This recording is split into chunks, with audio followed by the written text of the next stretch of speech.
kinukuha pa nila yung parang stencil. Actually, yung price difference, lampas-lampas ka na sa Sa modification niya. kung yun ang habol mo Oo. Kasi kunwari, kung plan mo mag-ride lang sa road, okay na to. Yun na, Pero kung mag-off-road ka, Ito. pupunta ka din dyan Tama. Unang-una, hindi ka pwede magputi ka dito. Yeah, oo. So, papalit ka agad ng fender. Yung fender agad, no? Kaya nga, Oo nga, no? lahat na naisip na talaga nila. Nilagay mo na dyan, no? Nasubaybayan kita during nung maliit ka pa. Kumakarera kayo sa Quirino.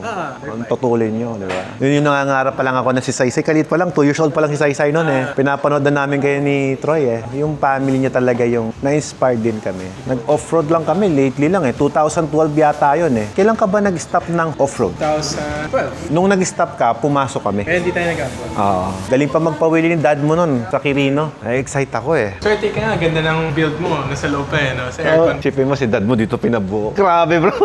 Very impatient person. I'll go na. See you Sige, bro. tomorrow. Sige, see you. Bye-bye.